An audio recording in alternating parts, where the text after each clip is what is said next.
You know, Mr. Vice President, when you say when they get this money, they just end up buying more weapons to kill the people that this money was sent for as a humanitarian aid, I would agree with that because it's something that we would want to delve into right now, looking at the colonial administrators and their proxies in Ambazonia, looking at the evil acts that they have perpetrated over the years. Even in your video during the Mezam County draft, part of which you said something about the harassment the ADF has caused and crimes against humanity, things we'd like to take a quick look on, looking at reports of crimes against humanity by the colonial administrators, their proxies. There's this popular case of the Guzang massacre. It's such a very heart-wrenching story, one that almost every Amazonian knows, where these two men were just brought out in the open, and before they got a chance to speak, they were shot right in the sight of everybody. We had the Ngaburu massacre.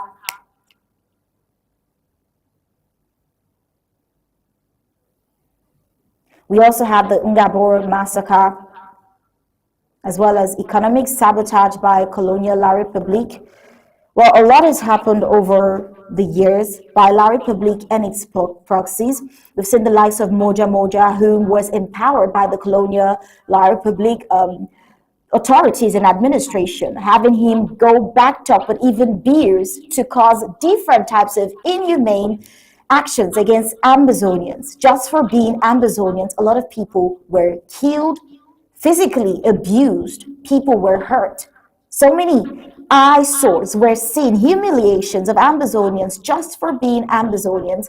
The list goes on and on. There's been serious and several massacres in Amazonia by the colonial forces.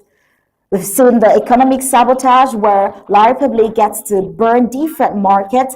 We see where La Republic gets to burn infrastructure that help Amazonia just so they could affect Amazonia's economy and weaken fight for liberation. So many crimes against humanity.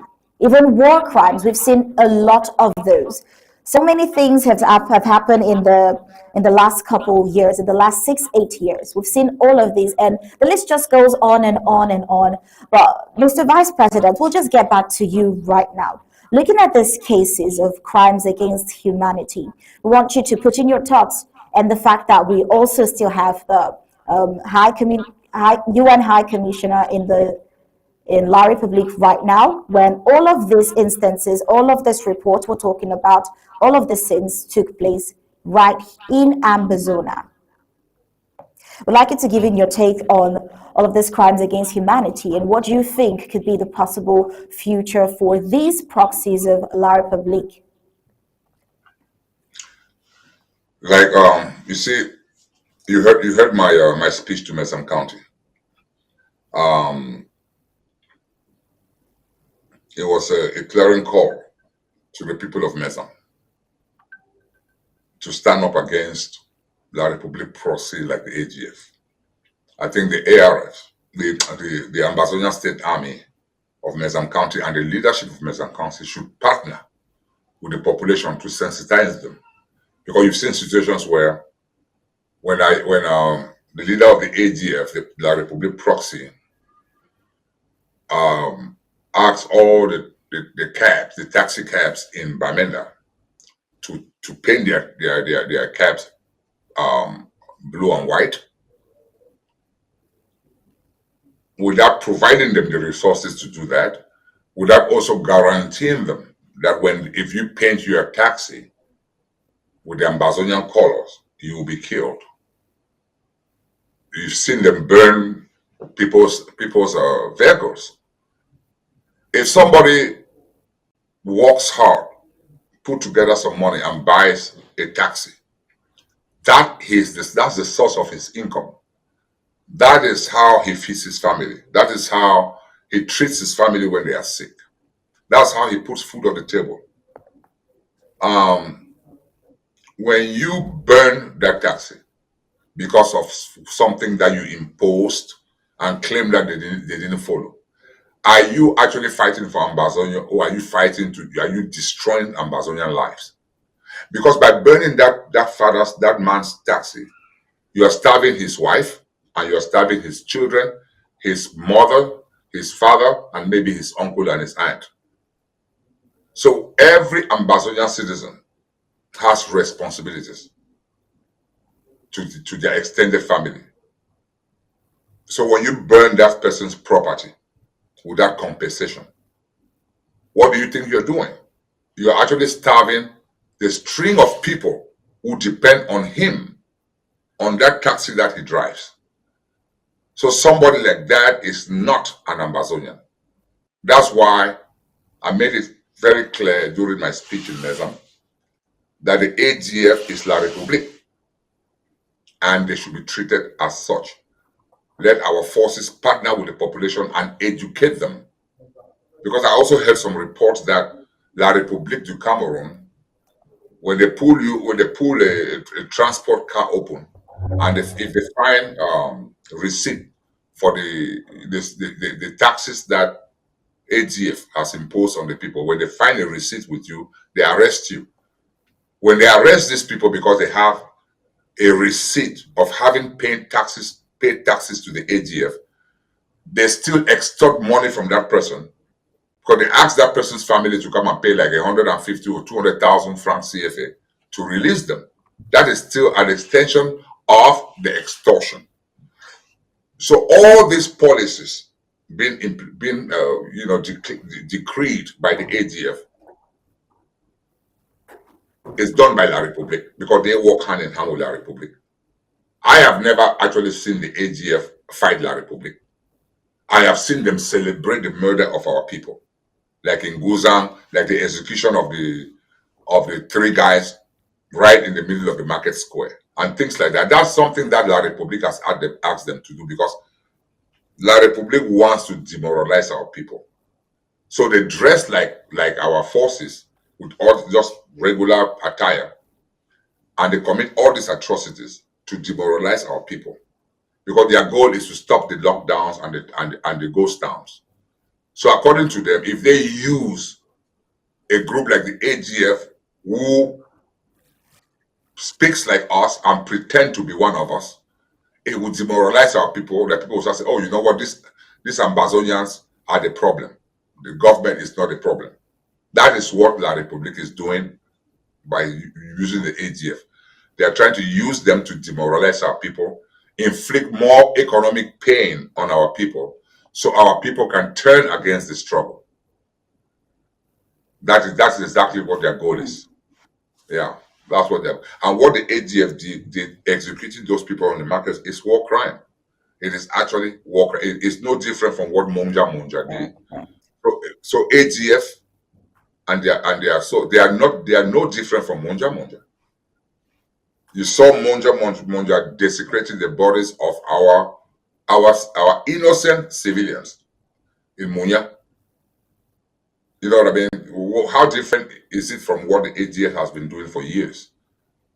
Like some of the AGF fighters are actually Cameroon soldiers who have taken off their uniforms and dressed themselves in put on civilian clothes and act like Ambazonian soldiers. That's what they do. You know, it's a way for them to demoralize our people. Thank God our people are resilient and they are very smart. And I think the education that we are also giving them through Amba TV, it also helps them because this is one of the most watched TV stations in Cameroon. They watch Amba TV even more than CNN, even more than the local station, the CRTV. Even La République citizens, they watch ABC Amba TV even more than their own country's television because they know the news that they get from here is more authentic than the lies that they get from La République sponsored channels. So I think you guys are doing a very good job. Let's continue sensitizing not just our people, but the citizens of the Republic of Cameroon so that they know exactly what their government is doing to Ambazonians. Because a lot of them didn't know. So sometimes they are supporting their government blindly. But now that we have Amba TV and they can see what is happening, they are beginning to realize that the perpetrators are actually their own government, that the people of the southern Cameroons are victims. They are beginning to know that, and there will be a time when hopefully they might actually pick up arms against their own government. Because I will be ashamed That's like we've seen in the military. to have a government like that. I don't know why they should pick up arms and overthrow that government. Or if their military is listening, their military can actually overthrow Paul Biya's government and bring some order and sanity to that government, because they have killed so many of our people, so many of our innocent people. They go into a community, they are afraid to go confront Amba boys. Instead of confronting those who are carrying guns like them, they start abusing the population and burning their houses. Absolutely. What is that? That is cowardice. Go and fight somebody who carries a gun like you. Don't go and burn some elderly person's house with them in the house. Just kill them. Don't go and shoot people's livestock. That's what they do. They even went to somebody's house, burned the house, and then killed the dog and cooked the dog and ate it. They eat people's dogs, people's cats, and people's livestock. That's theft. You cannot just go take somebody's livestock. You go to somebody's house, you kill them, burn their house, and then they have a goat, and you just kill the goat and start roasting it and eating it. That's theft. So all they have been doing is trying to impoverish our people. That's what they have been doing. But you know what? We got news for them though. We are never ever gonna give up. Our people will never ever give up. Because you know what? Freedom is something that is within everybody. The yearning to be free will always be a motivational factor for any person who is oppressed. So if the oppressor thinks by abusing the people, by doing this, the people are going to be demoralized to the point where they will just say, you know what, I think we prefer the oppression than freedom, then they should go and read history. They should go back and read the history of oppression. You know? Oh, Mr. Vice President, never giving up.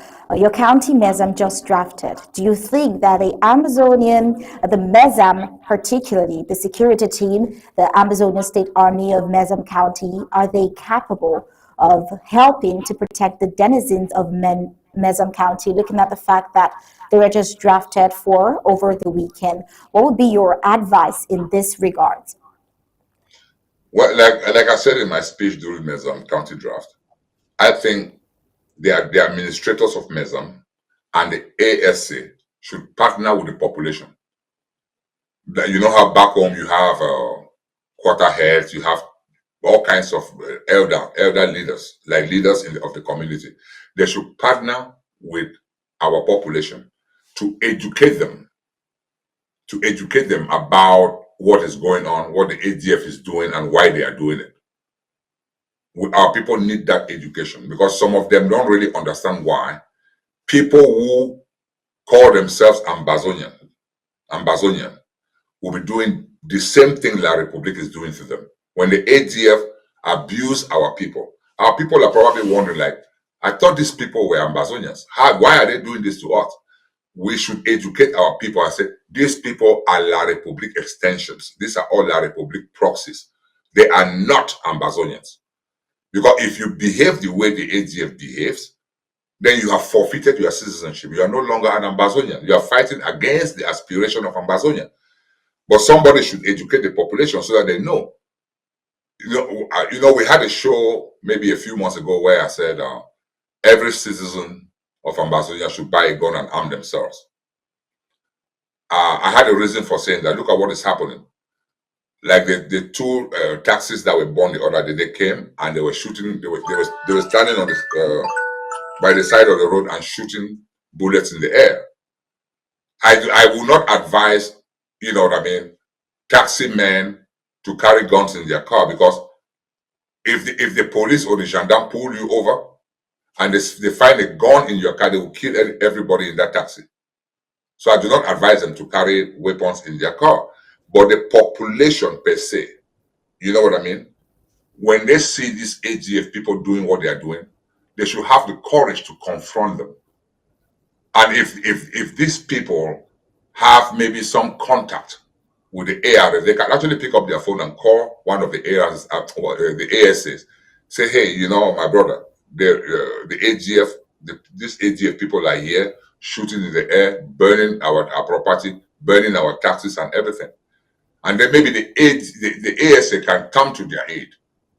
You know what I mean? But if the ASA is in their camp, they don't know what is going on, and the population too doesn't have any contact with the leadership or the ASA, then it's very difficult for the ASA to just, the ASA cannot just walk around town looking for opportunities to counter the AGF.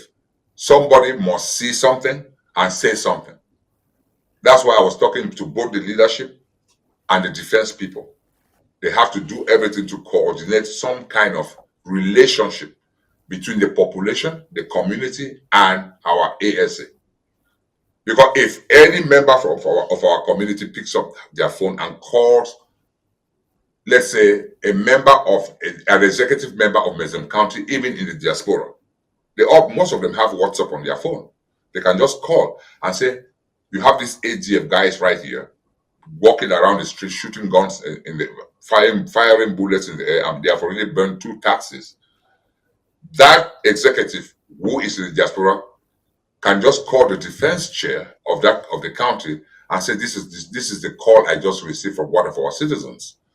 And then the defense chair will now call our ASA and say, hey, in this particular neighborhood, this is what is happening right now. The AGF is there with Cameroon forces doing this or doing that. And then the ASA can respond with targeted, because the ASA cannot just walk around trying to look for them. Somebody has to identify where they are. And you can only get that kind of information if the population cooperates with the executives and the ASA. You get what I'm saying, right? Absolutely, Yeah. Vice President. It would have been nice if the Absolutely. population themselves can arm themselves. You know what I mean? But sometimes it's very difficult to tell somebody who's in a war situation to carry a gun, because when you carry a gun and La Republic pulls you over in your car and they search your car, because that's what they do. They don't have any respect for the law, so they can search anybody. They can just walk into anybody's house and do whatever they want to do. That's how they have been stealing from our people, impoverishing them, and things like that. Because they walk into your house, they beat you up, and they steal everything of value from your house and take it away and go sell it as second-hand goods.